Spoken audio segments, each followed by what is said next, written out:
দর্শক স্বাগত সংলাপ প্রতিদিনের অনুষ্ঠানে। আমি ফখরুল আলম কাঞ্চন আপনাদের সঙ্গে আছি।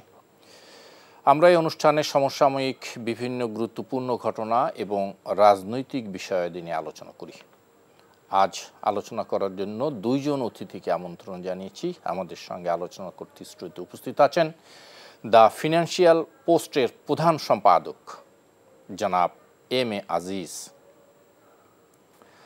আছেন আমার দেশের ব্যবস্থাপনা সম্পাদক জনাব জাহেদ চৌধুরী। স্বাগত দুইজনকেই। আজিজ ভাই, আমি আলোচনা করছিলাম যে আজকের দিনের প্রধান ঘটনাবলী এবং রাজনৈতিক বিষয় নিয়ে আলোচনা করি। আজকের বিষয়াদির মধ্যে প্রধানত জাতীয়তাবাদী ছাত্র দলের শাহবাগে বড় সমাবেশ করেছে। সেখানে বিএনপির ভারপ্রাপ্ত চেয়ারম্যান জনাব তারেক রহমান বক্তব্য রেখেছেন। এই মুহূর্তে এনসিপির কেন্দ্রীয় শহীদ মিনারের সমাবেশ চলছে, সেখান থেকেই আর অল্প কিছুক্ষণের মধ্যেই তাদের জুলাইয়ের যে ইস্তেহার সেটি তাদের মুখপাত্র, দলের মুখপাত্র জনাব নাহিদ ইসলাম ঘোষণা করবেন। ইতিমধ্যে নাহিদ ইসলাম সেখানে বক্তব্য দিতে শুরু করেছেন। সেখানে হয়তো আমরা কিছুক্ষণের মধ্যে এ বিষয়ে জানবো। আমরা সে বিষয়ে আলোচনা করতে চাই। পাশাপাশি আরও একটি বিষয় আছে, সেটা হলো ট্রাইব্যুনালে শেখ হাসিনার বিচার কাজ শুরু হয়েছে।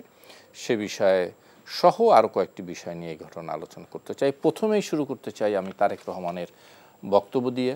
আজকে উনি সমাবেশ করেছেন এবং এক ধরনের দিক নির্দেশমূলক বক্তব্য দিয়েছে। ছাত্রদের উদ্দেশ্যে দেশ গড়ার অঙ্গীকার, নিজেদের গঠন করার প্রত্যয় যাতে ছাত্ররা নেয়, এই সমস্ত বিষয় নানা দিক কথা বলছে। একটু শুনতে চাই রাজনীতিতে আজকের এই সমাবেশ নিয়ে আপনার বক্তব্য।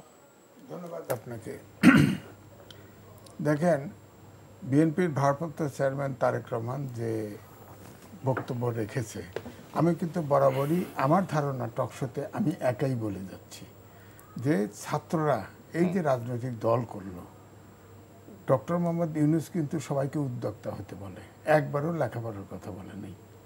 বিজ্ঞানের যুগে অটোমেশন, যেখানে প্রযুক্তি মানুষকে রিপ্লেস করতেছে, সেখানে সংস্কার কমিশন একটা শিক্ষা সংস্কার কমিশন হয়নি। আগামী 10 বছর পরে এই দেশের যে শিক্ষা ব্যবস্থা, যে শিক্ষা দেওয়া হয় বুয়েট সহ কোনো শিক্ষা কাজে আসবে না। প্রবাসে 1.5 কোটি লোক থাকে, 1.5 কোটি লোকের প্রয়োজন হবে না। কারণ আমাদের বাংলাদেশে অলরেডি রোবট কিন্তু গার্মেন্টসগুলোতে কাজ করতেছে, ফার্নিচার হাউসে কাজ করতেছে, রোবট কাজ করতেছে, সেখানে কিন্তু মানুষ নেই, ওয়ার্কার নেই। সুতরাং এইভাবেই কিন্তু আস্তে আস্তে সব রিপ্লেস হতে থাকবে। যেমন ধরেন আগে গরু দিয়ে ধান মারাই করতো, এখন কিন্তু আর লাঙল বায় না, গরু বায় না, কারণ এখন সব মেশিনে, অটোমেশনে গরুর এখন মাংস খান আর দুধ খান, ওরকমই রিপ্লেস হয়ে যাবে।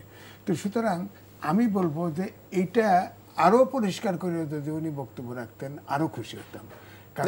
উনি কিন্তু বলেছেন, ইংরেজি শেখার উপরে জোর দিয়েছেন, বলেছেন আগামী দিনে অন্তত ইংরেজি শেখার পাশাপাশি আরও অন্তত একটি ভাষা ছাত্রদেরকে শেখার জন্য বলেছেন। জি প্লিজ।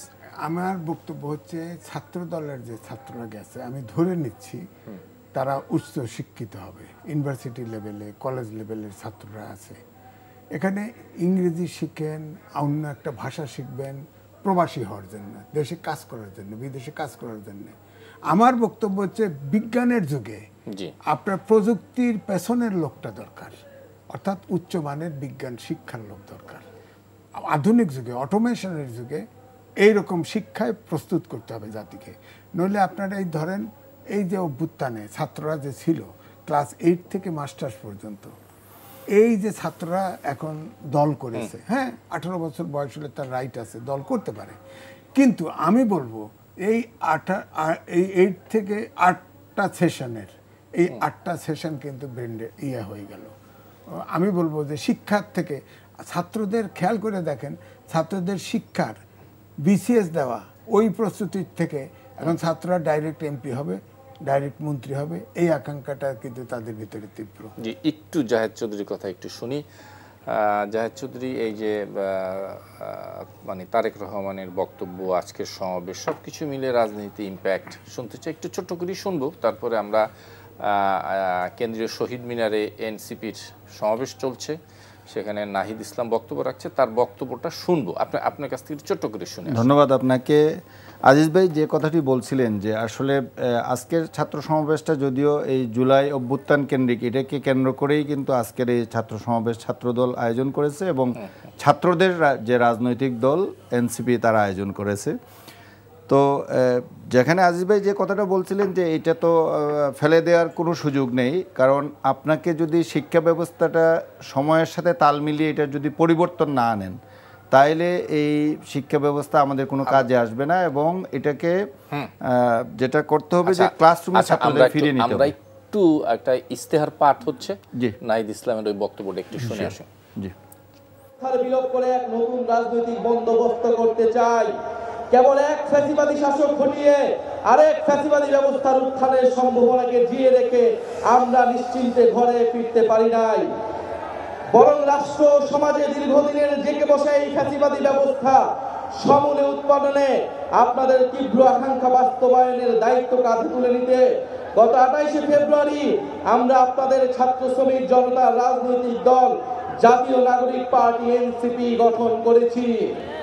গত এক বছরে আপনারা লক্ষ্য করেছেন যে রাষ্ট্রের মৌলিক ও কাঠামোগত সংস্কারে বিভিন্ন শক্তিশালী পক্ষের বিরোধিতার মুখেও এনসিপি আপনাদের পক্ষ থেকে মৌলিক সংস্কারের পক্ষে সুদৃঢ় অবস্থান নিয়েছে।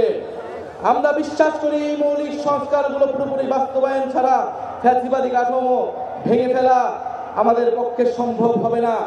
প্রিয় বাংলাদেশ, হাজার বছরের ঐতিহাসিক পরিক্রমায় বঙ্গীয় বদ্বীপের জনগোষ্ঠী হিসেবে আমরা এক সমৃদ্ধ স্বকীয় সংস্কৃতি নিয়ে দাঁড়িয়ে আছি। প্রায় 200 বছরের ব্রিটিশ ঔপনিবেশিক শাসনের বিরুদ্ধে বাংলার নিপীড়িত কৃষক ও গণমানুষের দীর্ঘ লড়াইয়ের পরিণতিতে 1947 সালে পাকিস্তান রাষ্ট্রের পতন ঘটে। কিন্তু শোষণ ও বৈষম্য থেকে এদেশের গণমানুষের মুক্তি মেলেনি। ফলে পশ্চিম পাকিস্তানি শাসক গোষ্ঠীর বিরুদ্ধে 23 বছরের সংগ্রামের ধারাবাহিকতায় অর্থনৈতিক মুক্তি ও বৈষম্যহীন সমাজ প্রতিষ্ঠার আশায় 1971 সালে মহান মুক্তিযুদ্ধে লাখো শহীদের রক্তের বিনিময়ে আমাদের স্বাধীন বাংলাদেশ রাষ্ট্রের জন্ম হয়। কিন্তু 1972 সালের মুজিববাদী সংবিধান ও তৎপরবর্তী বাকশালী অপশাসন, দুর্নীতি, দুর্ভিক্ষ ছিল মানুষের এই সুদীর্ঘ ত্যাগ এবং আকাঙ্ক্ষার প্রতি নিষ্ঠুর প্রতারণা। বাঙালি জাতীয়তাবাদের নামে জনগণের উপর চাপিয়ে দেওয়া হয়েছিল একটি একমুখী ও স্বেচ্ছাচারী মতবাদ। তারপরে রাষ্ট্র গঠনের নানা চড়াই উৎরাই পেলেও স্বাধীনতার 5 দশকেও একটি রাষ্ট্র আমরা তৈরি করতে পারিনি যা গণতন্ত্র, সাম্য, মানবিক মর্যাদা এবং সামাজিক ন্যায় বিচার নিশ্চিত করে। বরং দেশে একটি নিষ্ঠুর ফ্যাসিবাদী শাসন ব্যবস্থা কায়েম হয়েছিল, যেখানে রাষ্ট্রীয় প্রতিষ্ঠানগুলোকে ক্ষমতাসীন দলের স্বার্থে বেপরোয়া ব্যবহার করে গণতন্ত্রকে ধ্বংস করা হয়েছে। বিরোধী মতের কণ্ঠরোধ, গুম, বিচার বহির্ভূত হত্যাকাণ্ড, সর্ববাসী দুর্নীতি, অর্থ পাচারকে রাষ্ট্রীয় সংস্কৃতিতে পরিণত করা হয়েছিল। জুলাই 2024 ছাত্র শ্রমিক জনতার বিপুল গণবিস্ফোরণ ছিল দীর্ঘদিনের পুঞ্জীবিত এই অপশাসনের বিরুদ্ধে পরিবর্তনের গণরায়। আমাদেরকে স্মরণ রাখতে হবে, হাজারো শহীদের রক্তের বিনিময়ে অর্জিত আমাদের এই নতুন স্বাধীনতা কেবল সরকার পরিবর্তনের জন্য ঘটেনি। যে ব্যবস্থার মধ্য দিয়ে ফ্যাসিবাদ কায়েম হয়, আমরা সেই ব্যবস্থার পরিবর্তন চেয়েছিলাম। ফ্যাসিবাদ পতনের বছর পূর্তিতে এই জুলাই আমরা টেকনাফ থেকে তেতুলিয়া, জাফলং থেকে সুন্দরবন, বাংলাদেশের আপামর ছাত্র শ্রমিক জনতা, আবার বৃদ্ধ বনিতা, চায়ের টঙের দোকান থেকে ডাক্তার, ইঞ্জিনিয়ার, চা শ্রমিক, আপনাদের সবার ভালোবাসায় সিক্ত হয়েছি। বাংলাদেশের প্রতিটি প্রান্তে আমাদের শহীদ পরিবার আর আহত ভাই বোনদের প্রত্যাশার কথা শুনেছি আপনাদের নিত্যদিনের সংগ্রাম, আকাঙ্ক্ষা ও স্বপ্নের কথা। আমাদের দলের জন্ম, এনসিপির জন্ম আপনাদের সকল শ্রম, আমাদের স্বপ্নের নতুন বাংলাদেশ গড়ার জন্য। আপনাদের অভিযোগ, অনুযোগ, প্রত্যাশা আমাদের ভাবনাকে করেছে গভীর, আমাদের লক্ষ্যকে করেছে সমৃদ্ধ। তাই ঠিক 1 বছর পরে আমরা শহীদ মিনারে আপনাদের সামনে দাঁড়িয়ে নতুন বাংলাদেশের আমাদের সেকেন্ড রিপাবলিকের 24 দফা ইশতেহার ঘোষণা করছি। আমাদের প্রথম দফাটি হলো নতুন সংবিধান ও সেকেন্ড রিপাবলিক। উপনিবেশ বিরোধী লড়াই, স্বাধীনতা সংগ্রাম ও জুলাই গণ অভ্যুত্থানে জনগণের সাম্য, মানবিক মর্যাদা, সামাজিক সুবিচারের আকাঙ্ক্ষার ভিত্তিতে আমরা বহু ভাষা, সংস্কৃতি ও জাতির নতুন বাংলাদেশ তৈরি করব। পুরাতন ঝেড়ে ফেলে আমাদের রাষ্ট্রের নতুন যাত্রায় আমাদের প্রথম অঙ্গীকারী হচ্ছে গণপরিষদের মাধ্যমে একটা নতুন সংবিধান। জুলাইয়ের আকাঙ্ক্ষা পূরণে আমাদের এই নতুন সংবিধান একনায়কতন্ত্র, পরিবারতন্ত্র, ফ্যাসিবাদী কাঠামোর বিলোপ করে একটি বৈষম্যহীন গণতান্ত্রিক, অন্তর্ভুক্তিমূলক ও জনকল্যাণমুখী রিপাবলিক গঠন করবে। আমাদের এই নতুন রাষ্ট্র ব্যক্তির জীবন, জীবিকা, মর্যাদা, অধিকার সংরক্ষণ করবে। এই নতুন সংবিধান আমাদের রাষ্ট্রের আইন, বিচার ও নির্বাহী বিভাগের মধ্যে ক্ষমতার সুনির্দিষ্ট বিভাজন ও ভারসাম্য নিশ্চিত করবে। আমরা জুলাই ঘোষণাপত্র, জুলাই সনদের সাংবিধানিক স্বীকৃতি নিশ্চিত করব। আমাদের দ্বিতীয় দফাটি হচ্ছে জুলাই গণ অভ্যুত্থানের স্বীকৃতি ও বিচার। এই জনপদের মানুষের উপনিবেশ বিরোধী সংগ্রাম, 1971-এর মহান মুক্তিযুদ্ধের কাঙ্ক্ষিত সাম্য, মানবিক মর্যাদা ও সামাজিক সুবিচার প্রতিষ্ঠার লড়াই এবং জুলাই গণ অভ্যুত্থানে একটি বৈষম্যহীন বাংলাদেশ গঠনের প্রত্যয়ই আমাদের প্রেরণা। আমরা জুলাইয়ে সংগঠিত গণহত্যা, শাপলা গণহত্যা, আমরা পিলখানা হত্যাকাণ্ড, গুম ও বিচার বহির্ভূত হত্যা সহ আওয়ামী ফ্যাসিবাদের সময়ে সংগঠিত সকল মানবতা বিরোধী অপরাধের দৃষ্টান্তমূলক বিচার ও শাস্তির জন্য আমরা লড়াই করব। জুলাই গণ অভ্যুত্থানের শহীদদের পরিপূর্ণ রাষ্ট্রীয় স্বীকৃতি, আহতদের চিকিৎসা, পুনর্বাসন নিশ্চিত করে আজীবন তাদের পাশে দাঁড়াবো। জুলাইয়ের জাতীয় ঐক্য, হাজারো শহীদের আত্মত্যাগের মহিমাকে ধারণ করার জন্য আমরা জুলাইয়ের স্মৃতি রক্ষা করব এবং সবসময় ফ্যাসিবাদ বিরোধী লড়াইয়ের সহযোদ্ধাদের পাশে থাকব। আমাদের তৃতীয় দফাটি হচ্ছে গণতন্ত্র, রাষ্ট্রীয় প্রতিষ্ঠানের সংস্কার। আমরা এমন একটা ইনসাফের রাষ্ট্র গড়ে তুলতে চাই যেখানে রাষ্ট্রীয় প্রতিষ্ঠানগুলো হবে জাতি, ধর্ম, বর্ণ নির্বিশেষে নিরপেক্ষ, নৈর্ভিত্তিক, মানবিক ও গণমুখী। জনসেবাই হবে তাদের মূল মন্ত্র।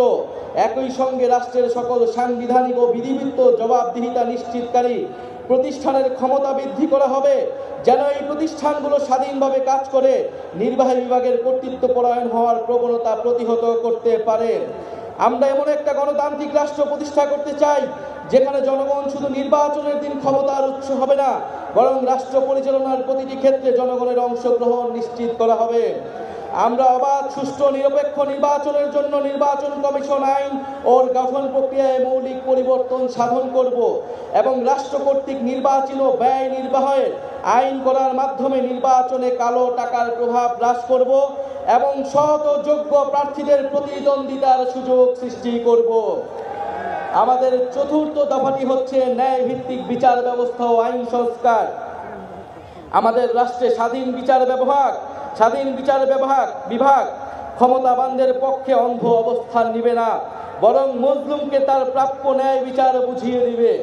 এছাড়া একটি সত্যিকার জনগণতান্ত্রিক রাষ্ট্র গড়ে তুলতে আমরা ঔপনিবেশিক আমলের সকল আইনকে জাতীয় ও আন্তর্জাতিক মানবাধিকার মানদণ্ডের ভিত্তিতে যুগোপযোগী করব। মৌলিক মানবাধিকার লঙ্ঘন করে এমন কোনো আইন তৈরি করা হবে না। আমরা বিচার বিভাগের আলাদা সচিবালয়কে পরিপূর্ণ আর্থিক স্বাধীনতা প্রদান সহ সম্পূর্ণভাবে ক্রিয়াশীল করব। মামলার জট ও দীর্ঘসূত্রে কমাতে আমরা বিচারক, আদালতের সংখ্যা বাড়াবো। আমরা মামলার নথিপত্রগুলোকে ডিজিটালাইজ করব এবং মামলার অগ্রগতি অনলাইন ট্র্যাকিং এর ব্যবস্থা করব। আমরা দেওয়ানি দায়ের ক্ষেত্রে আর্থিক ক্ষতিপূরণের প্রাপ্তির বিষয়ে আইনগত কাঠামো প্রণয়ন করব। মানহানির মামলায় শুধু ভুক্তভোগী ব্যক্তি আইনগত প্রতিকার চাইতে পারবেন, এই বাধ্যবাধকতা নিশ্চিত করব। আমরা গরিবদের জন্য বিনামূল্যে আইনগত সহায়তার ব্যাপ্তি বৃদ্ধি করব। কিশোর সংশোধনী ব্যবস্থার মানবিকরণ ও সমাজে পুনর্বাসনের সুব্যবস্থা করব। ইনশাআল্লাহ আমাদের নতুন বাংলাদেশে ন্যায় বিচার নিশ্চিত করা হবে। আমাদের পঞ্চম দাবিটি হচ্ছে সেবামুখী প্রশাসন ও দুর্নীতি দমন। বাংলাদেশে আমলাতন্ত্রকে দলীয়করণের মাধ্যমে শোষণের হাতিয়ার হিসেবে ব্যবহার করা হয়েছে। আমরা প্রশাসনের সকল প্রকার রাজনৈতিক হস্তক্ষেপ বন্ধ করব। আমলাতন্ত্রকে সুদক্ষ সেবামূলক প্রতিষ্ঠান হিসেবে গড়ে তুলতে আমরা উন্নত প্রশিক্ষণের ব্যবস্থা করব। বিভিন্ন খাতের যোগ্য বিশেষজ্ঞদের সরকারে অধিকতর অংশগ্রহণ নিশ্চিত করব। নিয়োগ, বদলি, পদায়ন ও প্রমোশনের ক্ষেত্রে মেধা এবং যোগ্যতাই হবে একমাত্র মানদণ্ড। সরকারি কর্ম কমিশনের সকল প্রশাসনের নিয়োগের ক্ষেত্রে সততা, নিরপেক্ষতা বজায় রাখতে যথাযথ নিয়োগ কাঠামো তৈরি করব। আমরা ডিজিটাল গভর্নেন্স চালুর প্রতি বিশেষ গুরুত্ব দিব। আমরা রাষ্ট্রীয় সম্পদ চুরি, দুর্নীতি, স্বজনপ্রীতি, দলীয়করণের বিচারহীনতা এবং বিচারের দীর্ঘসূত্রিতা পরিহার করে দুর্নীতির দ্রুত বিচার শাস্তির বিধান করব। সরকারের যে কোনো দাপ্তরিক দুর্নীতি প্রকাশ করলে সংশ্লিষ্ট ব্যক্তিকে বিশেষ আইনি সুরক্ষা দিতে হুইসেল ব্লোয়ার প্রোটেকশন আইন প্রণয়ন করব। সমাজে শিক্ষায় সমাজের দুর্নীতি বিরোধী মূল্যবোধ এবং সচেতনতা তৈরি করব। আমাদের ষষ্ঠ দাবিটি হচ্ছে জনবান্ধব আইন শৃঙ্খলা রক্ষাকারী বাহিনী। আমরা এমন এক বাংলাদেশ গড়তে চাই যেখানে আইন শৃঙ্খলা রক্ষাকারী বাহিনী পুলিশ আর সাধারণ মানুষকে ভয় দেখিয়ে ওয়ারেন্ট ছাড়া তুলে নিয়ে যেতে পারবে না। আমরা ঔপনিবেশিক আমলের 1861 ও 1898 সালের পুলিশ আইন যুগোপযোগী করব। আমরা গড়ে তুলব এমন কাঠামো যেখানে পুলিশ হবে মানবাধিকারের রক্ষক, নাগরিকের সেবক। আমরা পুলিশ ও আইন শৃঙ্খলা বাহিনীর রাজনৈতিক অপব্যবহার বন্ধে ও তাদের বদলি পদায়নের স্বচ্ছ ব্যবস্থা চালু করতে একটি স্থায়ী পুলিশ কমিশন গঠন করব।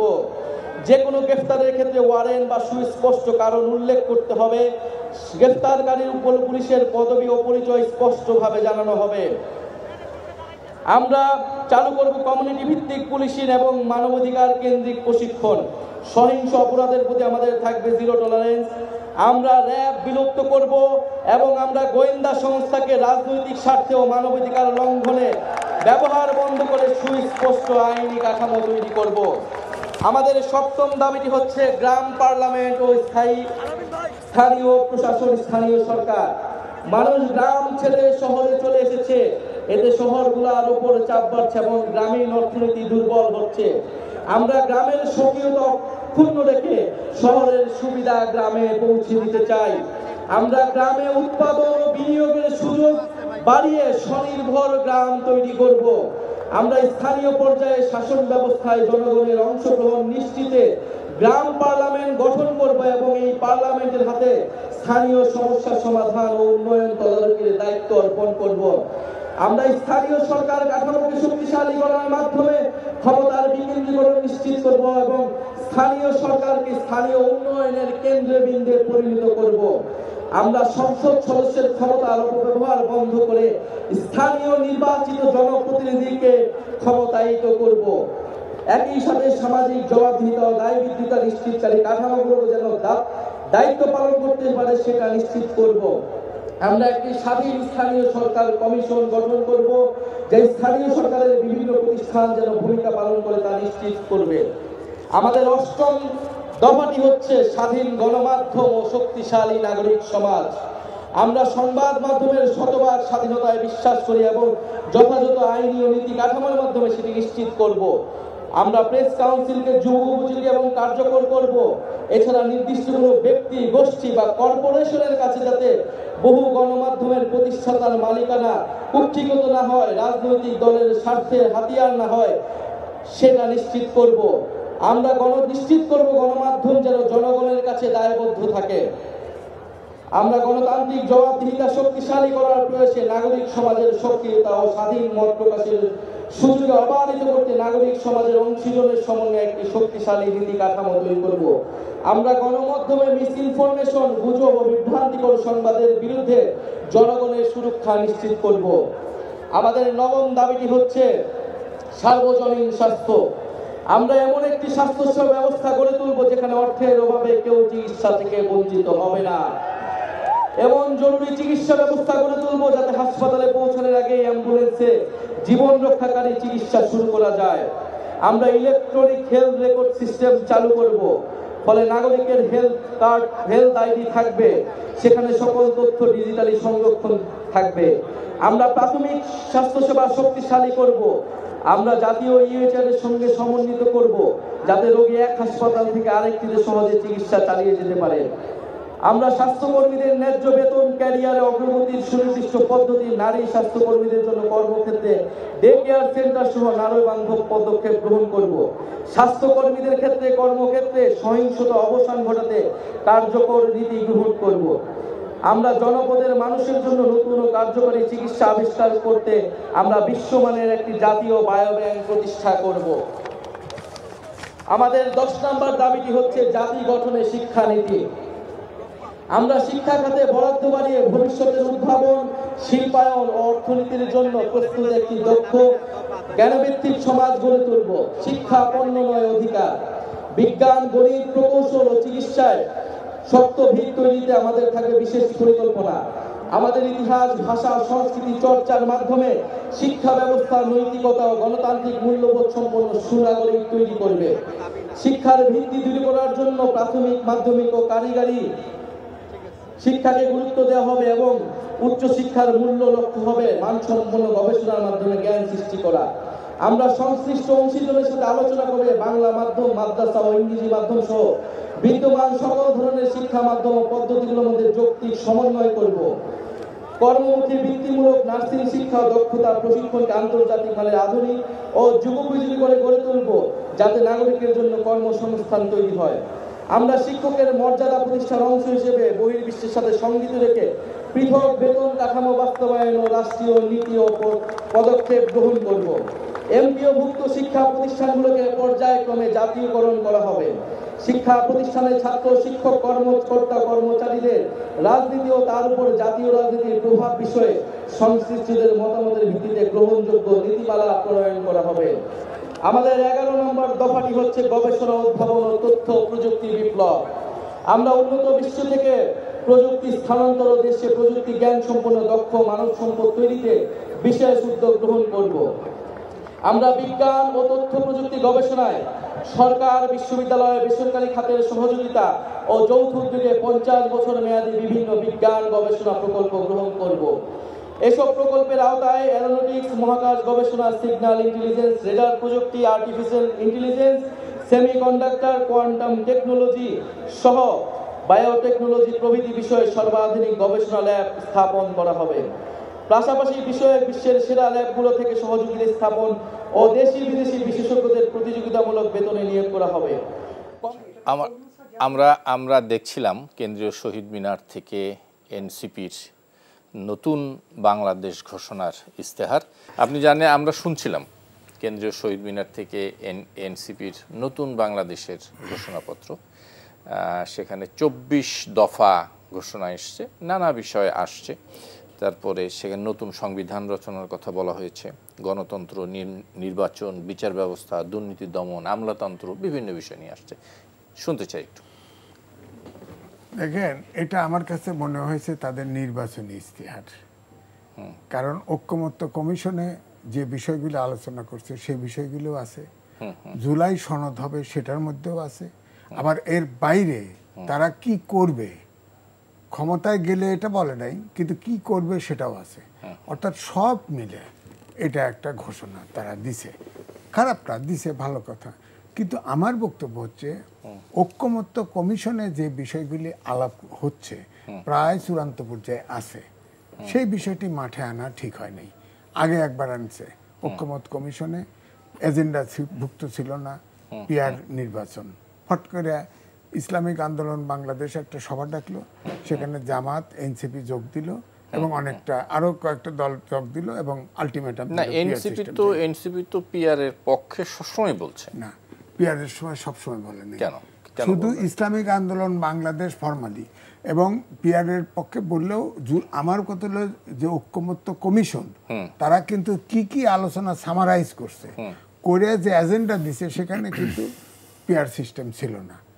তো আমার কথা হচ্ছে তারপরেও যদি আলোচনা করে, সেটা নিয়েও আলোচনা হচ্ছিল ঐক্যমত্য কমিশন একটা। সেজন্য যদি কোনো জনসভায় গিয়ে কোনো বক্তব্য রাখে, তো সেখানে যদি আমি আমার কথাটা বলতে পারবো না, এটা আপনি দোষ ধরলেন না। না, আপনি যেহেতু একটা সভায় সমঝোতা করতেছেন, এটা ঐক্যমত্য কমিশন মানে কি, একটা সমঝোতায় একটা ইস্যুতে একমত হওয়া। আপনি যদি মিটিং এর বাইরে যায় আবার প্রেসার দেন, এটা কি শুধু এনসিপি করতেছে, আর কেউ করতেছে না? না, কথা বলতেছে, যার যার মতো কথা বলতেছে। তাইলে তো বিএনপিও করছে, জামাতও করছে, তারপরে এই আপনার কি বলে ইসলামী দলও করতেছে, সবাই তো কথা বলতেছে। না, আমি যে এজেন্ডায় পিআর সিস্টেমে কোনো বিএনপি কোনো আলাদা মিটিং করে নাই। এটা তারা পিআর সিস্টেমের তো বিপক্ষে মিটিং করতে পারতো তো। কে বিপক্ষে করতে পারতো না? আমি তা বলি নাই। আমি বলছি আজিজ ভাই, পিআর এর পক্ষে একটা গ্রুপ আছে, বিপক্ষে আরো কিছু দলও আছে। ঠিক আছে, আমার পয়েন্টটা হলো আপনারা যারা ঐক্যমত কমিশনে বসছেন, তারা ঐক্যমত কমিশনে যে বিষয়গুলো আলোচনা হচ্ছে সেটা মাঠে আনবেন কেন? এটা আপনারা কি মালিক? এখন আপনি ঠিক বলছেন, কারণ এখন আপনারা নিয়ে আসছেন। এতক্ষণ আপনি বলছিলেন যে এনসিপি করছে। আমার বক্তব্য ছিল শুধু এনসিপি এই কাজটি করে নাই, আমি বলছি জামাত করছে, বিএনপি করছে, সবাই করছে। একমাত্র ইসলামিক আন্দোলন বাংলাদেশ 1/11-এর সময় পিআর সিস্টেমে ওই সরকারের কাছে সংস্কারের দাবি করেছিল, আর কারো দাবি ছিল না। দাবিটা যখন ঐক্যমত কমিশন আগাচ্ছে, তখন আমার মনে হয় ঐক্যমত কমিশনে ঐক্য না হয় এরকম কারণে পিআর সিস্টেম আলোচনায় নিয়ে আসছে। সেটাও তো আলোচনা হচ্ছিল, সেটাও পিআর সিস্টেমে আলোচনা হচ্ছিল, কিন্তু মাঠে চলে গেল। আমার বক্তব্য হচ্ছে যে মাঠে যাওয়া ঠিক হয় নাই, কারণ আলোচনা দেখে মনে হয় যে এই যে 30টা দলের ধরেন 50-60 জন যায়, এরা দেশের মালিক, আমরা কিছু না।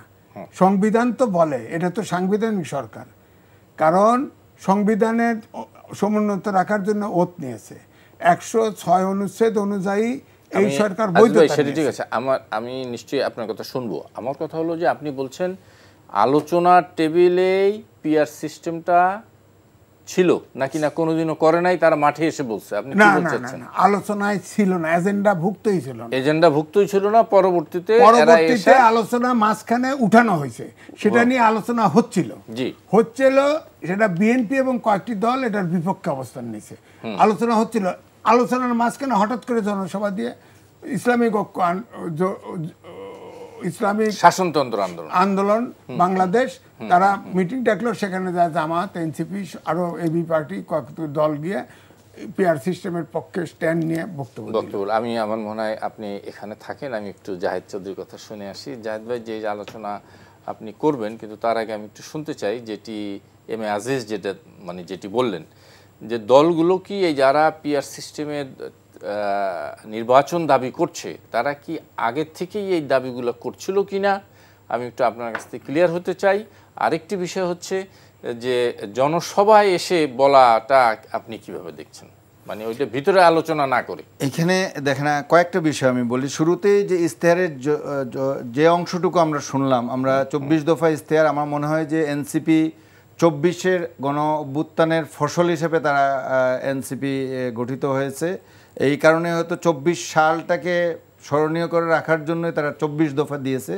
এবং এটা বলবো যে যেমন বিএনপির 19 দফা কর্মসূচি ছিল, তারপরে তারা এখন পরিবর্তন আনছে, সংস্কার আনছে। মূলত 19 দফার ভিত্তিতে বিএনপি গঠিত হয়েছিল জিয়াউর রহমানের। একইভাবে তারা 24 দফা আজকে তারা ঘোষণা করলো, এবং এটাই তাদের এনসিপির এই প্রথম আনুষ্ঠানিকভাবে এইটা ঘোষণা। কারণ আপনারা জানেন যে তাদের এখন পর্যন্ত কোনো গঠনতন্ত্র নেই, এখনো তারা ইলেকশন কমিশনে নিবন্ধিত নয়, এখনো তাদের প্রতীক নেই। কিন্তু আজকেই প্রথমবারের মতো তারা যেটা বলেছে, এবং আজিজ ভাই যথার্থই বলেছেন যে ওইখানে শুনে মনে হচ্ছিল এটা নির্বাচনী ইশতেহার ঘোষণা করা হচ্ছে। এবং এখানের মধ্যে আমি গণপরিষদের নির্বাচন ছাড়া অন্য যে বিষয়গুলো আছে এইগুলার মধ্যে আমার কাছে খুব নতুনত্ব কিছু মনে হয় নাই। রাজনৈতিক দলগুলো কিংবা বাংলাদেশের মানুষের মধ্যে রাজনৈতিক দলগুলোর এই জায়গাগুলোতে, বিশেষ করে বিএনপি যেগুলো বলে, এর বাইরে আমি কিছু শুনতে পাই নাই আমার কাছে যেটা মনে হয়েছে, যতটুকু আমরা শুনেছি এই লাইভের মধ্যে। নতুন সংবিধানের কথা বলুন, নতুন সংবিধান, এই তো নতুন সংবিধান প্রণয়ন করে গণপরিষদ নির্বাচনের মাধ্যমে এটাকে অন্তর্ভুক্ত করবে, এইটা তাদের একটা অবস্থান আছে। এই সংবিধানটাকে পুরোপুরি ফেলে দিতে হবে আর নতুন সংবিধান করতে হবে। এখানে বিএনপির কথা হলো যে না, যত সংস্কারই হোক, যদি এটার একটা অক্ষর রেখে পুরোটাই পরিবর্তন করতে হয়, সেটাও পুরানো সংবিধানে সংশোধন করে করা সম্ভব। এবং এটা কিন্তু বাস্তবতা, এটা আইনে কিন্তু কোথাও বলা নেই যে এটার এই অংশটুকু পরিবর্তন করতে পারবেন, এই অংশটুকু পারবেন না, সবই পরিবর্তন করতে পারবেন।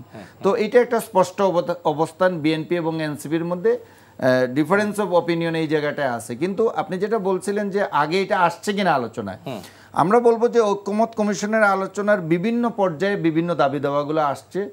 এবং যখন ঐক্যমত কমিশন হয়েছে কিংবা জুলাইয়ের বিপ্লবোত্তর পরবর্তী সরকার যখন কি সংস্কার হবে, যখন এই কথাগুলো আসছে, তখন কিন্তু পিআর পদ্ধতিটা জামাত, আমি যদি মনে করি তারা যে তাদের দফাটা ঠিক ওইরকম নির্দিষ্ট করে নাই, কিন্তু তারা ওয়েস্টিন হোটেলে প্রথম যে সংবাদ সম্মেলন করেছিল তাদের দলের পক্ষ থেকে, ঠিক সংবাদ সম্মেলন না, তাদের দফাগুলো ঘোষণা করেছিল, ওইখানে কিন্তু পিআর পদ্ধতির কথা ছিল। আমি ওখানে উপস্থিত ছিলাম সাংবাদিক হিসেবে, আমি স্পষ্টত এটা আমি মনে করতে পারছি। এবং যখন আলোচনা আসছে, এনসিপি ওইটা বলেছে আলোচনা আসছে, তখন একটা ডিভিশন লক্ষ্য করা গেছে। এবং এই ডিভিশনটার মধ্যে আবার দলীয় স্বার্থের বিষয়টা স্পষ্ট, কারণ পিআর পদ্ধতিতে যদি নির্বাচন হয় তাহলে জামাত এখানে বাড়তি অ্যাডভান্টেজ পাবে, তারা সিট যা পাবে পিআর পদ্ধতি হলে তারা তার চেয়ে বেশি সিট পাবে। সরাসরি এটা সংসদের আসন ভিত্তিক সিট হলে, তারা মনে করেন আসন ভিত্তিক সিট হলে তারা যদি কথার কথা 50টা সিট পায়, তাইলে তাদের যদি প্রপোর্শনেটলি তারা এর চেয়ে বেশি ভোট পেয়ে যায়, কারণ অন্য আসনে যে ভোটগুলো পাবে অন্য সব দলের ক্ষেত্রেই তো তাই হবে, যাদের একটা সিটও পাওয়ার কথা না, অনেক ছোট দলগুলো আছে, বাম দলগুলো আছে, হ্যাঁ না তারাও পাবে, কিন্তু এখানে একটা শর্ত আছে, এখানে একটা শর্তের কথা কিন্তু আলোচনায় অতটা উঠে আসেনি, যে যারা 5%-এর উপরে ভোটের পার্সেন্টেজ যাদের হবে তাদেরটাই শুধু কাউন্ট হবে। আপনি একটা সিটে জিতলেন, আপনি প্রপোর্শনেট কি আসন পাবেন? আপনি পাবেন না। 5% এন্ড অ্যাবাভ তখন প্রপোর্শনেটলি পাবেন। সো এখানে জামাতের বড় জোর এনসিপির বর্তমান বাস্তবতায় তারা দুইটা দলই কিন্তু এখানে লাভবান হবে যদি পিআর পদ্ধতিতে নির্বাচনটা হয়। তো এটা গেল একটা বিষয় আপনি যেটা বলছেন। আরেকটা বিষয় আজিজ ভাই যেটা বলছিলেন, যে যেখানে ঐক্যমত কমিশনের আলোচনা হচ্ছে এবং এখানে একটা ঐক্যমত প্রতিষ্ঠিত হয়েছে, যদিও এখানে কিছু নোট অফ ডিসেন্ট আছে, এবং আমরা জানি যে 5 তারিখে জুলাই ঘোষণাপত্র হবে, আবার জুলাই সনদ হিসেবে আরেকটা হবে। এইটা হলো ঐক্যমত কমিশনের যে সংস্কারের বিষয়ে সব দলগুলো এক হয়েছে, এটা ওখানের মধ্যে সনদের মধ্যে অন্তর্ভুক্ত থাকবে। এবং এই সনদের ভিত্তিতেই বলা হয়েছে 2 বছরের ভিতর যে দল ক্ষমতায় আসবে তারা 2 বছরের ভিতর এই সনদের সংস্কারের যে প্রস্তাবগুলো ঐক্যমত হয়েছে এবং যেটা সনদে অন্তর্ভুক্ত হবে সেটা তারা বাস্তবায়ন করতে বাধ্য থাকবে। এই আন্ডারটেকেন, এই কমিটমেন্ট করবে রাজনৈতিক দলগুলা। তো এই অবস্থায় কেন বাইরে এসে বলছে? পলিটিক্যাল পার্টির জনসভায় এটা বলতেই পারে। আমি এই জায়গাটায় আজিবের সাথে একটু দ্বিমত পোষণ করছি যে পলিটিক্যাল পার্টি তাদের জনসভায় অনেক কথাই বলবে। এটা ওই ফর্মাল আলোচনার ভিতরে এই কথাগুলো বলে এসে, কারণ তারা তো ওই দাবিটা ওইখানে করছে, তারা ওই দাবির সাথে কন্ট্রাডিক্ট করছে না, তারা ওই দাবিটাতে কিন্তু শেষ পর্যন্ত অনড় আছে। এটা নিয়ে মতদ্বৈততা হয়েছে বলে নোট অফ ডিসেন্ট হয়েছে কিংবা ভিন্নভাবে এটার একটা সমঝোতা হয়েছে, কিন্তু তারা তাদের দাবিতে, তার অর্থটা হলো তারা ক্ষমতায় গেলে, তারা যখন সংবিধান সংশোধন করার মতো অবস্থায় আসবে তখন তারা এটা বাস্তবায়ন করবে। এই কমিটমেন্টের অর্থটা হলো তাই, এবং তারা সেটাই এখানে বলার চেষ্টা করেছে। আরেকটা বিষয় যেটা হলো এই সময়ের আলোচনার মধ্যে, যে দেখেন আমি বলবো যে বাংলাদেশের ইতিহাসে এই যে ঐক্যমত কমিশনের মাধ্যমে এই সংস্কারের যে সমঝোতা এই পর্যন্ত প্রতিষ্ঠিত হয়েছে, এটা কিন্তু এই 54 বছরের ইতিহাসের ধারে কাছেও নেই। এটা অনেক বড় একটা কাজ কিন্তু হয়েছে। আপনি জানেন, আপনার মনে আছে 94 সালে তত্ত্বাবধায়ক সরকারের দাবিতে যখন আন্দোলন হচ্ছিল, স্যার নিনিয়ান অস্ট্রেলিয়ার সাবেক গভর্নর এসে চেষ্টা করেছেন, তাও সমঝোতা করতে পারেননি। তারপরে আপনি জানেন যে 14 নির্বাচনের আগে আমেরিকান আন্ডার সেক্রেটারি তারানকো এসে নেগোশিয়েট করার চেষ্টা করেছে অনেক রাজনৈতিক দলগুলোর মধ্যে, সমঝোতা করতে পারেনি। কিন্তু এইবার আমরা দেখলাম বাংলাদেশের শুধু প্রধান রাজনৈতিক দল নয়, সবগুলো রাজনৈতিক দল যারা রিপ্রেজেন্ট করে, যাদের নিবন্ধিত আছে, প্রত্যেকের অংশগ্রহণে বাংলাদেশি মিডিয়েটার, যেটা ঐক্যমত্য কমিশন, যেটা এরা বাংলাদেশি মিডিয়েটার, মধ্যস্থতাকারী, তাদের মাধ্যমেই তারা আমরা এমন একটা পর্যায়ে এখন পর্যন্ত এসে পড়ছে। এটা একটা বিশাল অর্জন, এবং তারা যে ঐক্যমতে পড়ছে সংস্কারের ব্যাপারে, এই সংস্কারগুলো যদি সত্যি সত্যি বাস্তবায়িত হয়, আক্ষরিক অর্থেই আপনি বিচার বিভাগ বলেন, সাংবিধানিক সংস্কার বলেন, বিচার বিভিন্ন ক্ষেত্রে প্রভূত অগ্রগতি সাধিত হবে এবং স্বৈরাচারের পথ অনেকটা রুদ্ধ হবে। জনাব এম এ আজিজ, আমরা জুলাইয়ের যে তাদের ইস্তেহার, নতুন বাংলাদেশের ইস্তেহারের কথা শুনছিলাম এনসিপির, আপনার কাছে এই কথা একটু ছোট্ট করে শুনে আমি একটু ভিন্ন প্রসঙ্গে যাব। নতুন বাংলাদেশ, এটা শুনলেই গা গরম হয়ে যায়। কেন নতুন বাংলাদেশ? কেন? বাংলাদেশ তো বাংলাদেশ, কেন এখানে নতুন পুরান নাই তো। কেন নতুন কি বাংলাদেশ হয়েছে? 24-এ কি করছে? 71-এর চেয়ে বেশি কিছু করছে না? 71-তে বেশি কিছু করে নাই, কিন্তু যে ফেসিবাদ দুর্নীতি, শোনেন যা বলছে এর ভিতরে তো আমি নতুনত্ব কিছু দেখিনি। বিএনপি উঠলে যা কইতো, জামাত উঠলে যা কইতো তাই কইছে, এগুলো করবে। এগুলো তাদের নির্বাচনী ইশতেহারের মতো ঘোষণা দিছে। খেলাটা হবে যে যখন জুলাই ঘোষণাপত্র এবং জুলাই সনদ জুলাই সনদে তো তারা ইন্ডিপেন্ডেন্ট চাইছে, ইন্ডিপেন্ডেন্ট চাইবে তো। আপনি দিবেন না, ইন্ডিপেন্ডেন্ট দিবেন না কেন? 71 ইন্ডিপেন্ডেন্ট ছিল কেন? শোনেন, ফ্রিডম পার্টি ছিল, মোস্তাক এসে ইন্ডিপেন্ডেন্ট দিছে না? দিছে তো। এবং এমন তাদের তাফালিং ছিল, আপনি দেখেন একটা দৈনিক পত্রিকা করছিল মিল্লাত, বাংলাদেশের কিন্তু টপ সার্কুলেশন হয়ে গেছিল। কোথায় তারা? ইন্ডিপেন্ডেন্ট আওয়ামী লীগ আসছে, ইন্ডিপেন্ডেন্ট উঠাই দিয়ে তারা তো হারায় গেছে। সুতরাং মূল কথা হচ্ছে গণতান্ত্রিক সংস্কৃতিটা নেতাদের মধ্যে তৈরি হতে হবে। তাছাড়া এই আইন করে সংবিধানে ঢুকায়া কোনো লাভ হবে না। এটার প্রকৃষ্ট উদাহরণ হচ্ছে ফ্রিডম পার্টি। ফ্রিডম পার্টি দেখেন শেখ মুজিবের ফ্যামিলি ধরে হত্যা করছে, ইন্ডিপেন্ডেন্ট দেওয়া হয়েছে, তাদেরকে বিভিন্নভাবে রিহেবিলিট করা হয়েছে, তাদের বাঁচানোর চেষ্টা করা হয়েছে, কিন্তু তারা নাই, নিঃশেষ হয়ে গেছে, নিঃশেষ হয়ে গেছে। এবং আমার মনে হয় যে একটু শুনি, একটু আপনার এটা বলি যে আমার মনে হয় যে আপনি যে ফ্রিডম পার্টির সাথে এনসিপির তুলনা করছেন, এই তুলনাটা মনে হয় ঠিক হচ্ছে না। এই ঠিক হচ্ছে না কেন আমি বলতেছি যে ফ্রিডম পার্টি কি করছিল কিংবা 75-এ কি হয়েছিল এর সাথে এই জুলাইয়ের গণ অভ্যুত্থানটা ঠিক ওইভাবে মিলে না। 75-এ কিন্তু ওই দিনে এই 36 দিনে কিন্তু 1400 লোককে হত্যা করা হয় নাই। আর 15 বছরে যা হয়েছে এটা আপনিও বলেন, স্বীকার করবেন যে শেখ হাসিনা শেখ মুজিবকে ছাড়াই গেছে, তার চেয়ে অনেক বড় স্বৈরাচার হয়ে দাঁড়িয়েছিল। এটা আপনি নিজে এটা সাক্ষী। সব ঠিক আছে, কিন্তু ওইটার সাথে ঠিক কম্পেয়ার করা, এই বাচ্চাদের কম্পেয়ার করাটা ঠিক হবে না। তাদের হয়তো আপনি ইন্ডিপেন্ডেন্ট যে মব সন্ত্রাস কালচার শুরু হয়ে গেছে, সেটা তো পরের কথা, এবং তারপরের থেকে এখনো ওটা অবশ্যই এটা সমালোচনা আপনি করবেন, অবশ্যই সমালোচনা করবেন না। এই যে বলছেন না, এখন তো কেউ বলে নিলে হয় চাঁদা, কেউ নিলে হয় হাদিয়া, কেউ নিলে হয় ডোনেশন, কেউ নিলে হয় অনুদান, সেটার ব্যাপারে কিছু বলছে কে? এখন আপনি বলেন, মানে ইস্তেহারে বলা হয় না, সেটা আপনি অবশ্যই বলতে সাল পারেন। থেকে 24 সাল পর্যন্ত ইস্তেহারে কি চাঁদাবাজির কথা বলবে? বলছে তো দুর্নীতির কথা তারা। আমি বলি বলছে তো দুর্নীতির কথা। 52 সাল থেকে 24 সাল পর্যন্ত হ্যাঁ, সব আন্দোলনে ছাত্ররা অগ্রভাগে ছিল, এবং সেটা ঢাকা ইউনিভার্সিটির ছাত্ররা এবারেও ছিল। কোন আন্দোলনের অগ্রভাগে যে ছাত্ররা ছিল, কেউ সরকারের অংশ নেয় নাই, দুই হচ্ছে এইভাবে বিতর্কিত হয় নাই। এবারে যারা বিতর্কিত হয়েছে, বিতর্কিত হওয়ার কারণেই এখন সব জায়গায় যেভাবে বল প্রয়োগ, মব সন্ত্রাস করে, আমি এটাকে ছোট এনএসএফ বলি। ছোট এনএসএফ জেনে রাখেন ইতিহাস, 68 সালের পরে কোনো আন্দোলন পাকিস্তানিদের বিরুদ্ধে করা যাচ্ছিল না আইয়ুব খানের এনএসএফ এর জ্বালায়। তখন এই ছাত্রলীগের কয়েকজন, এই যে মন্টু মারা গেছে গণফোরামের, মন্টু সালেক, এরা মিলে কয়েকজন মিলে এনসিপি ওই এনএসএফকে দমন করছে, তারপরে 69-এর গণ আন্দোলন। আমার মনে হয় যে ঘটনাটাকে আপনি যত বড় করে দেখাচ্ছেন, আমার মনে হয় না যে এই জুলাইয়ের গণ অভ্যুত্থানে যারা অংশগ্রহণ করেছে তাদের একটা অংশ কিন্তু এনসিপি। এই যে রাজনৈতিক দল এনসিপি, তারা কিন্তু ওই পুরো গণ অভ্যুত্থানের একটা অংশ। এখন এটা আপনি স্বীকার করবেন যে এরাই সব কিছু না। এখন এদেরকে যদি আপনি সব কিছু বলে এদের সাথে এনএসএফের তুলনা দেন কিংবা ফ্রিডম পার্টির সাথে এনসিপির তুলনা দেন, তাহলে তাদের প্রতি একটু অন্যায় করা হবে। আমার মনে হয় যে আপনি অন্য যে কথাগুলো বলছেন যে ঠিক আছে মব সন্ত্রাস সৃষ্টি করা যাবে না, আইনের শাসন প্রতিষ্ঠা করতে হবে, যারা চাঁদাবাজি করছে তাদের সিরিয়াসলি শাস্তির ব্যবস্থা করতে হবে, এই সমস্ত জায়গায় দ্বিমত করার কোনো সুযোগ নাই। কিন্তু আপনি জুলাইয়ের গণ অভ্যুত্থানটাকে আন্ডারমাইন করার আমার মনে হয় যে এটা অন্যায় করা হবে। কারণ জুলাইয়ের গণ অভ্যুত্থানটা অনিবার্য ছিল এবং বলতেছেন এনএসএফ এইভাবে কথা বলতে পারছেন, স্বাধীন একটা মুক্ত পরিবেশ পাইছেন, সময় বলতে পারছেন না, এত বলেন নাই না আজিজ ভাই, এত বলেন নাই, সব বলছি শোনেন, আমার বক্তব্য শোনেন। আমার কথা হচ্ছে আপনি কি কোনো পরিবর্তন পাচ্ছেন না? আপনি বলেন এখানে যে বলছেন এর আগের কোনো পরিবর্তন পাচ্ছেন কিনা? না এটা বলেন আপনি। কি আপনি কি পরিবর্তন এখন নীরব চাঁদাবাজি দেখতেছি, মব সন্ত্রাস দেখতেছি, মব সন্ত্রাস আপনি আগে দেখেন নাই আজিজ ভাই? রাষ্ট্রীয়ভাবে এর ভিতরে কোনো টাকা পাচার হয়েছে? আপনি আমাকে প্রশ্নগুলোর জবাব দেন। যদি এটাই বলেন যে পরিমাণ লুটতরা 90,000 কোটি টাকা লুট হয়েছে এই সরকারের আমলে, মানে লাখ কোটি টাকা ছাড়াইছে, মানে কোথা থেকে হইলো?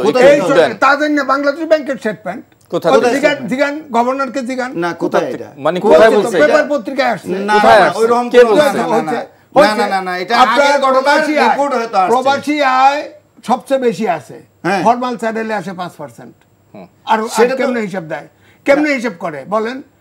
আইএমএফ এর সব শর্ত মেনে না এখন পর্যন্ত আপনি এটা বললে আচ্ছা এটা আমি একটা করে আমি যদি লুটপাট কি করে আমেরিকার সাথে আপনার করের ব্যাপারে আলোচনা করলো, ট্যাক্সের ব্যাপারে সব দেশ হ্যাঁ আমরা একটা সমাধান পাইলাম। হ্যাঁ 35 এটাকে 20 করছে, 20 মানে 35 হয়েছে আমাদের। এটা অ্যাকচুয়ালি বণিক বার্তা বলছে এটা 36 পয়েন্ট সামথিং। বণিক বার্তা বলে না, এটা তো আপনিও জানেন আমরাও জানি। অন্তর্বর্তীকালীন সরকারের কি রাইট আছে গোপন চুক্তি করছে? কি গোপন চুক্তি? এই সময় এটাকে আপনি গোপন চুক্তি বলছেন কেন? এটাকে আপনি গোপন চুক্তি করতেছেন। আলোচনা করবেন যখন একটা নেগোসিয়েশন চলছে, গোপনীয়তা চুক্তি আর গোপন চুক্তি তো এক জিনিস না। চুক্তি বলেন না, এবং তারা তো বলছে না না না এটা হলো যে আপনি নেগোসিয়েশন চুক্তি করছে তো না না না কোনো গোপন চুক্তি হয় না, এটা আপনি বললে হবে না। কারণ এটা জিনিসটা হলো আপনার বুঝতে হবে, এটা আমরা বারবারই তো এই প্রশ্নটা করেছি যে এটা হলো যখন একটা নেগোসিয়েশন চলে তারা স্পষ্ট করছে যে এটা আমাদের সাথে তার আগেই চুক্তি না না না দেশের সাথে আপনি কথাটা শুনেন, আজিজ ভাই দেশের সাথে আলোচনা হয়েছে, মানে আজিজ ভাই আপনি যখন একই এগ্রিমেন্ট হয়েছে যে আমরা আলোচনা চলার সময় এই কথাগুলো আমরা বাইরে ডিসক্লোজ করব না, তাইলে আলোচনাটা ভেঙে যেতে পারে। প্রত্যেকটা দেশের সাথে সেম এগ্রিমেন্ট হয়েছে। না না না এটা বলা হয়েছে, এটা আজকের সমস্ত মিডিয়া আজকে কালকে আছে। আমাদের প্রত্যেকটা বোয়িং দিয়ে কি করব? না না দায়িত্ব নিয়ে তারা বলছে বোয়িং দিয়ে কি করব? বোয়িং এলো বোয়িং এর বিষয়ে একটা জিনিস বলি, বোয়িং এর বিষয়টাও এটা নিয়ে আচ্ছা বোয়িং এর ব্যাপারে বাংলাদেশ অবশ্যই তো এখান থেকে পারচেজ করবে এটা বলছে, কিন্তু এই বোয়িংটা আপনি জানেন আজকের পত্রিকায় নিউজ আছে, আপনি যে বণিক বার্তার উদাহরণ দিচ্ছেন সম্ভবত ওইখানেই আছে যে প্রথম বোয়িংটা বাংলাদেশ পাইতে গেলে 2037 সালে পাবে। বছরে 12টা বোয়িং বছরে 12টা বোয়িং বানাইতে পারছে গত বছর বোয়িং কোম্পানি। ঠিক আছে, সেই বাংলাদেশের যে অর্ডারের সিরিয়াল আছে এই সিরিয়ালের প্রথম বোয়িংটা পাইতে 2037 সাল লাগবে। 100 বছর পরে পাক, এটা তো পরবর্তী আমাদের সরকারের ঘাড়ে চাপবে। আমার কথা হলো যে এই নেগোসিয়েশনে গোপন চুক্তি যে আলোচনা হচ্ছে সেটা আমি যদি একটু আপনাকে একটু বলি যে আজিজ ভাই আলোচনার বিষয়টা মাঝখানে আপনি প্রচার করতে পারবেন না। আমি বলি একটু বলছে আলোচনা করার সাথে সাথে দেখেন আলোচনা চলছে, সব ঐকমত্য কমিশনের নেগোসিয়েশন চলছে ঠিকই, কিন্তু নেভিকে 6 বার ভাই আমি ইউএর কোম্পানিকে দিয়ে আমার মনে আমি 30 সেকেন্ড একটু বলি আপনাকে আছে আমেরিকার যে আপনার আজিজ ভাই আপনি যে করোনার সময় আজিজ ভাই বলছে আজিজ ভাই প্লিজ এই যে করোনার সময় যে আপনি টিকা কিনলেন, টিকা যে কিনলেন সেই চুক্তিটা কি আপনি প্রকাশ্যে হয়েছিল? কিছু চুক্তি হবে যেটাকে এনডিএ নন মানে ডিসক্লোজার মানে চুক্তিটা আপনাকে করতে হবে, তার মানে চুক্তিটা গোপন না। আপনি যে আলোচনা কি করছেন সেই বিষয়টা আপনার শোনেন, করোনা কালের যে চুক্তি সালমান রহমান একা চুরি করছে, এই জন্য তার স্বার্থে এটা সারা বিশ্বেই তাই হয়েছে। না না না না টিকা চুক্তি আপনি না না এইটি তো হয়েছে, কত টাকা দিয়ে আপনি কিনবেন না না না সারা বিশ্বেই এইটি হয়েছে। আচ্ছা আমার মনে হচ্ছে যে প্রত্যেকের সাথেই যেটা সরকারের এই ভাষ্যটা তো আমাদের নিতে হবে যে তারা বলছে প্রত্যেকটা দেশের সাথে একই এগ্রিমেন্ট করছে যারা যারা নেগোসিয়েশন করতে গেছে। এখন এটা এর বাইরে কোনো রিপোর্ট কি আছে আজ পর্যন্ত? এখানে আপনি কি মনে করেন যে আন্তর্জাতিক যতগুলা সংস্থা আছে মিডিয়া আছে কোনো না কোনো জায়গায় এটা প্রচার হয়েছে? তাহলে বলেন যে অনেকে তো 19 থেকে 20 পর্যন্ত হয়েছে, 25 পর্যন্ত হয়েছে, আমাদের কেন 36.5 36.5 এটা তো সবার ক্ষেত্রে, এই ক্যালকুলেশনটা আপনি সবার ক্ষেত্রে হবে কেন? এটা হলো আপনার আগে যা আপনি কথাটা বোঝার চেষ্টা করেন। ভিয়েতনামের কথা আপনি আগে বাংলাদেশে সাপ্লিমেন্টারি আবগারি আছে কিনা এটা আগে আপনার যা ছিল তার সাথে 37% যোগ হইতো, প্রথম ছিল, এরপরে কমে হলো 35, এটা কমে এখন 20 হয়েছে সব দেশের সাথে। কেন আপনি কালকে প্রথম আলোর একবারে চারটায় আপনি দেখেন নাই? চারটা আমার কাছে প্রত্যেকটা চারটা একই সব দেশের ক্ষেত্রে একই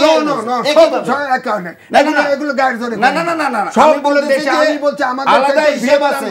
ভিয়েতনামের কম আছে, ইন্দোনেশিয়ার কম আছে, এবং আমাদের আগে আমরা 15% ট্যাক্স দিতাম, ওইটার সাথে অ্যাড হবে, এটা আগেরটার সাথে অ্যাড হবে, এটা 35। এটা আমার মনে হয় একটু আমি ভিন্ন প্রসঙ্গে যাই, ঠিক আছে সেই একটু ভিন্ন প্রসঙ্গে একটু ভিন্ন প্রসঙ্গে যেতে চাই। এই বিষয়টা আমার মনে হয় সুরাহা হবে না। আজিজ ভাই এক ধরনের শক্ত অবস্থানে আছে বর্তমান, এটা প্রমাণ করতে হবে কারণ এটা তো এমনিতে বলা যাবে না। সরকারের ছোট্ট একটা বিষয় আছে, আমার একদম শেষ সময়, আমার আর সময় নেই। আজকে গণহত্যার বিচার শুরু হয়েছে, প্রথম সাক্ষী হয়েছে, এবং এই মামলার অন্যতম প্রধান মানে 3 জনকে মানে আসামি করা হয়েছে, শেখ হাসিনা, আসাদুজ্জামান কামাল এবং আমাদের সাবেক আইজিপি, পুলিশ প্রধান রাজশাহী প্রথম সাক্ষীটা হয়েছে, একটু শুনতে চাই আপনার কাছ থেকে। না দেখেন, একটা বিচারের যে প্রসিডিউর সেটা তো পালন করা হয়েছে। আগে ওয়ারেন্ট ইস্যু করা হয়েছে, ভারতের আশ্রয় নিয়েছে, ভারতের কাছে চাওয়া হয়েছে, রেড অ্যালার্ট জারি করা হয়েছে, সব করা হয়েছে। এখন শেখ হাসিনার পক্ষে বা 3 আসামির পক্ষে সরকার আপনার আইনজীবী নিয়োগ করার সুযোগ দিছে, এবং এইটা কিন্তু একদম রীতিমতোভাবে ওপেন ট্রায়াল হচ্ছে। এখন সে যদি একটা আসামি যদি হাজির না হয়, তার বিচার হবে না। অনুপস্থিতির বিচার হওয়ার তো নিয়ম আছে, আইন আছে। তো আপনি হাজির হবেন না, সমন জারি করছে, হাজির হবেন না, আপনার গণহত্যার দায় আছে, আপনার সুপিরিয়র রেসপন্সিবিলিটি আছে, এগুলোর গণহত্যা তো হয়েছে। জাতিসংঘের রিপোর্ট দিয়েছে 140 জন, 1400। এটা অবশ্য 15 তারিখ পর্যন্ত, আমাদের সরকারের হিসাব হলো 844 জন। তো এটা তো গণহত্যা, গণহত্যার বিচার হবে না? এরাও তো গণহত্যার নামে বিচার করছে না? জামাতের লোকজন ফাঁসি দিচ্ছে না? তো উনি গণহত্যার বিচারে সাক্ষী হাজির হবেন না? আওয়ামী লীগ আবার এরার দায় স্টেটমেন্ট দিছে, দায় কইছে যে না, আমরা নির্দোষ। এটা আমাদের অভিযুক্ত যখন এটা সবসময় বলবে। জাহিদ ভাই, আপনার কাছ থেকে শুনতে চাই, হাতে বেশি সময় নেই আমার। আসলে আজকে অবশ্যই এটা খুবই গুরুত্বপূর্ণ অগ্রগতি। আমি বলবো যে আনুষ্ঠানিকভাবে কোর্টরুমে শেখ হাসিনার বিচার শুরু হয়েছে, এবং আমরা আশা করব সমস্ত আইনি প্রক্রিয়া মেনে খুব দ্রুত এটার বিচার যেন চূড়ান্ত পরিণতির দিকে যায়, মানে রায় হয়। এবং রায় হওয়ার পরেও আপনি জানেন যে আরও কিছু প্রক্রিয়া আছে, এই প্রক্রিয়া কনফার্মেশনের দরকার পড়ে, কোর্ট পর্যন্ত, হাইকোর্ট পর্যন্ত যায়। তো এই প্রক্রিয়াগুলো খুব দ্রুতই সম্পন্ন হবে আশা করি, কারণ আপনি জানেন যে এটা বড় একটা দাবি আছে, বিশেষ করে জামাত এবং এনসিপির পক্ষ থেকে, যে বিচার প্রক্রিয়া সম্পন্ন করে নির্বাচনে যাওয়া। এটা নিয়ে অনেক দিন ধরে বিরোধ হয়েছে, এবং আমরা অন্তত এইটুকু আশা করতে পারি যে আজকে যেটা বিচার শুরু হয়েছে, কোর্টরুমে সাক্ষী শুরু হয়েছে, আমরা দেখেছি যে অ্যাটর্নি জেনারেল বক্তব্য রেখেছেন, চিফ প্রসিকিউটর তাজুল ইসলাম সাহেব বক্তব্য রেখেছেন, এবং ক্রস হয়েছে এরপরে যে এই প্রথম 2টা বক্তব্য কিন্তু লাইভ বাংলাদেশ টেলিভিশন প্রচার করেছে। এটাও কিন্তু একটা আনপ্রেসিডেন্টেড ঘটনা, একবার এইভাবে লাইভ প্রচার করা, এবং মিডিয়াগুলো অনেকে এটা কভার করেছে। এবং এটা বিচারের স্বচ্ছতার জন্য এই আইনের পরিবর্তন এনে এই প্রচারটা, আমি মনে করি যে এটা একটা বাংলাদেশের একটা যুগান্তকারী চেঞ্জ, এবং সবাই দেখতে পাচ্ছে যে কি কথাবার্তা হচ্ছে, কিভাবে হচ্ছে। এর আগে আমরা সংস্কার কমিশন, যেটা ঐক্যমত কমিশনের যে বৈঠক, সেগুলোকেও লাইভ প্রচার হতে দেখেছি, প্রত্যেকের বক্তব্য। তো এটা স্বচ্ছতার কিন্তু একটা ভালো উদাহরণ। আজিজ ভাই একটু আগে যেমনটি বলছিলেন, ভালো কিছু দেখছেন না, অনেক কিছু সমালোচনা করছেন, কিন্তু এই জিনিসগুলো বলতে হবে, যেগুলো যার যতটুকু পাওনা এটা দিতে হবে, যে না অবশ্যই অন্তর্বর্তীকালীন সরকার কিংবা এই জুলাই আন্দোলনের ফসল হিসেবে এটাও একটা অগ্রগতি। আমি বলবো জুলাই আন্দোলনের ফসল হিসেবে তো চাঁদাবাজিও শুরু হয়েছে। না, চাঁদাবাজি আগেও ছিল, যারা করবে চাঁদাবাজি আগেও ছিল। চাঁদাবাজি আপনি মব সন্ত্রাসের কথা বলছেন। মব সন্ত্রাস হয়েছে শাহবাগে যেটি হয়েছিল, সেটি কি? সেটাও মব। আচ্ছা, সেটা তো বলেন না এত জোর করে, আর বহুত আছে। আচ্ছা, আমাকে এটা যেটা বলতেছিলাম, যে ডাক্তার শেখ হাসিনা দিছিল, এটা তাওয়া। আচ্ছা, শেখ হাসিনা যে 15.5 বছর ধরে ক্ষমতায় থেকে যে ব্যাপারে দেশে একটা ফেসিবাদী শাসন কায়েম করেছিল, যেভাবে গুম, হত্যা, ধর্ষণ, নির্যাতন, টাকা পাচার, এইরকম অসংখ্য, মানে কোন জায়গায় অপরাধের কথা বলবেন, বিচার বিভাগকে, প্রতিটি সাংবিধানিক প্রতিষ্ঠানকে কুক্ষিগত করে এগুলোতে দলীয় লোক বসিয়ে যেভাবে একটা ফেসিবাদী শাসন এখানে কায়েম করেছিল, এবং সর্বশেষ যে গণহত্যা চালিয়েছে, জুলাইয়ের গণহত্যা, এখন কিন্তু শুধু জুলাইয়ের গণহত্যার বিচার হচ্ছে, হাসিনার বিচার কিন্তু শাপলা গণহত্যারও হওয়া দরকার, বিডিআর গণহত্যারও হওয়া দরকার।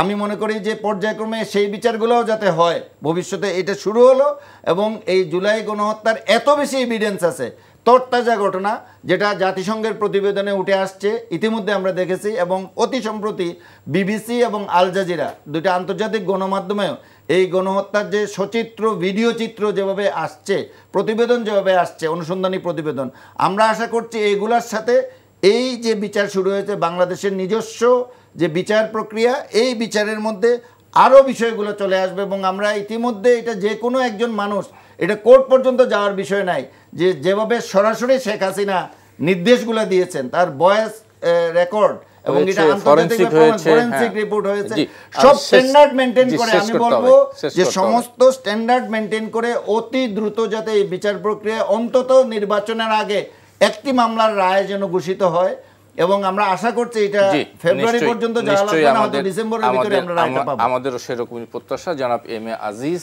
জনাব জাহিদ চৌধুরী, আপনাদের দুইজনকেই অনেক অনেক ধন্যবাদ। মাঝখানে তো দর্শক আপনাদেরকে ধন্যবাদ যারা এতক্ষণ আমাদের সঙ্গে ছিলেন। আগামী অনুষ্ঠানে আবার দেখা হবে।